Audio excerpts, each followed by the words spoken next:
নিজেকে সস্তা অন্যের কাছে না করতে চাইলে এই 3-4টে কাজ করুন, দেখবেন আর নিজেকে সস্তা মনে হবে না, মনে হবে অনেক হাইফাই, নিজেকে নিজেকে একটা ভালো জায়গায় মনে হবে।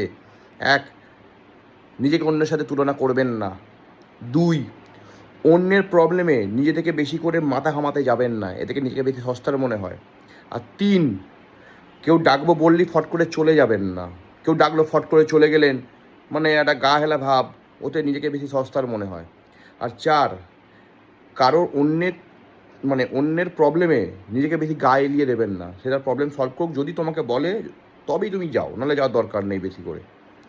আর 5, নিজে থেকে কাউকে হেল্প করতে যাবেন না, সেটা ফাইন্যান্সিয়ালি হোক বা ফিজিক্যালি হোক, কাউকে ফট করে হেল্প করতে যাবেন না। এতে হচ্ছে বেশি নিজেকে সস্তার মনে করে অন্য পাবলিকরা। এটা খুব বাস্তব কথা। নিজে যে থেকে হেল্প করতে গেলাম না, সালা নিজে সব সস্তার মনে করে। ওরা এসে বললো আমি করলাম, সেটা ঠিক আছে, ঠিক আছে, এইগুলো করো, সবসময় মনে রাখবে। আর নিজেকে সবসময় অত সস্তার ভাবনার দরকার নেই। তুমি নিজের কাছে খুব দামি এবং তুমি পৃথিবীর কাছে খুব দামি মানুষ, সবসময় এটা ভাববে। নিজেকে কারো কাছে সস্তার এবং নিম্ন হতে দেবেন না।